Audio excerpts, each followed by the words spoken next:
I'd like to introduce Annie from England, who has multiple sclerosis. Welcome, Annie. Hello. Could you tell me when you first started to notice MS symptoms?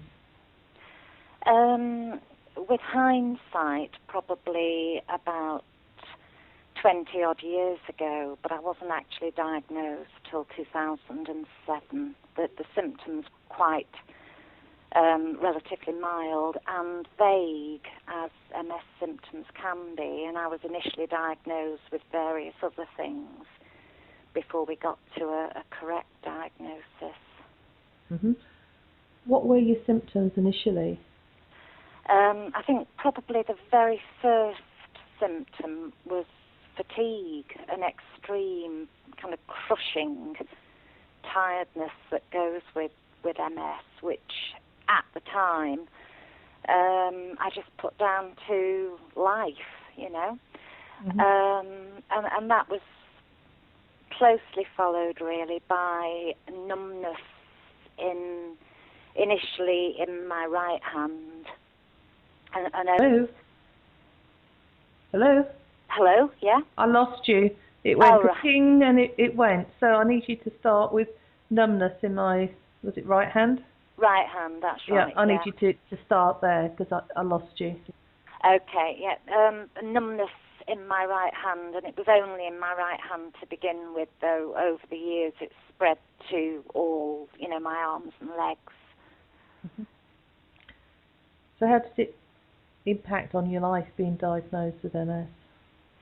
When the diagnosis finally came, in a weird kind of way, it was almost a relief because I actually had an explanation for some of the things that had been happening to me, and I think I'd spent a lot of time being fairly self-critical in some ways. You know, I shouldn't have these problems. I should have more energy. I should be able to get on with things because various medical tests hadn't shown very much wrong with me. Therefore, I just had to try harder. So when I actually got a diagnosis, like I say, it was almost a weird kind of relief. What would you say your quality of life was before you started LDN on a score of 1 to 10, 10 being the highest? It was, before I started LDN, I had a lot of problems with neuropathic pain, particularly in my legs, and that impacted on my sleep. And that obviously impacted on my fatigue levels. I think my quality of life was okay. I'd say kind of 6, 7 out of 10. Mm-hmm. But partly because I tend to push through problems and get on with things. But the LDN certainly helped in that it greatly reduced the neuropathic pain, so indirectly improved my sleep. Mm-hmm. And obviously with a lot of benefits all round because I was sleeping better, so feeling better and not in pain so much. Mm-hmm. And how did you find LDN? I'd vaguely heard of it because it gets written about in, you know, MS magazines and also word of mouth. And at the time, probably about 18 months ago, I'd been prescribed low-dose amitriptyline for the neuropathic pain and didn't get on with it at all. It made me very drowsy. And in discussion with the MS nurse about the fact that I was going to stop taking the amitriptyline because the side effects were worse than the benefits, you know, she asked me if I'd thought about LDN and told me a little bit about it, and I thought it was worth at least giving it a go on the basis that she said I wouldn't experience any negative side effects, and it might help, and if it didn't help, I could just stop taking it, you know, so it was worth giving it a go. It was quite difficult to get it, though. How did you manage to get a prescription? Well, I spoke to my GP initially to see whether he would prescribe it on the NHS, which he couldn't do. or give me a private prescription, which he wouldn't do. And then I spoke to Dixon's in Glasgow on their LDN helpline, and they gave me a list of contact telephone numbers for different doctors who would prescribe LDN on a private prescription. And I spoke to one of those doctors, and I now get the prescription from him every 3 months. Okay. So initially, when you started, did you have any side effects?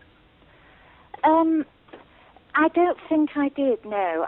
The MS nurse and Dixon's and stuff that I'd read had talked about sometimes people experience very vivid dreams. And I've always tended to have very vivid dreams. So it's difficult to know whether the dreams that I did have were anything to do with LDN or just, my norm. I suppose I did have quite odd dreams, not upsetting or distressing, just a bit weird. But that was a very minor thing. Mm-hmm. And, if it was anything to do with the LDN, it didn't bother me. In fact, I quite like having vivid dreams. And how long would you say it took before you started to notice benefits? I can't really remember. It was quick, though. I think I was initially prescribed, I think it was 1.5 mils. Does that sound right? Yeah. And I'm not sure that I noticed much difference taking that dose, but then I gradually increased the dose, and probably over the first few weeks, first sort of 6 or 7 weeks, I began to notice a reduction in the pain, which in the end was quite dramatic. I was having it for a good part of most days, and especially at night, and then I was rarely having it. So it was quite a dramatic change when it did come. Mm-hmm. And I think that for me has been the main benefit, that reduction in the neuropathic pain. And my neurologist was initially a bit sniffy about the fact that I was taking LDN. But then when I saw him fairly recently and said again about the reduction in pain, he said, well, yeah, it could possibly be helping me with that. So a lot less sniffy than he was. What would you say to other people who are contemplating trying LDN? Well, I trust my MS nurse, and she has said that it can't do any harm.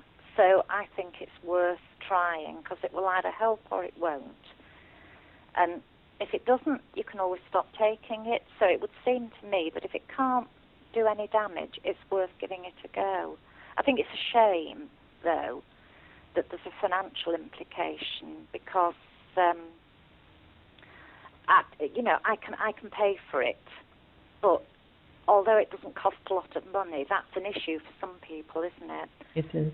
And it might deter them, and I do think it really should be available on the NHS for a range of people, not just people with MS, because I've come across people with rheumatoid arthritis and fibromyalgia and other conditions who have also benefited. So I don't really see why a GP can't prescribe it. Well, thank you very much for sharing your experience with us. I really appreciate it. Okay, you're more than welcome.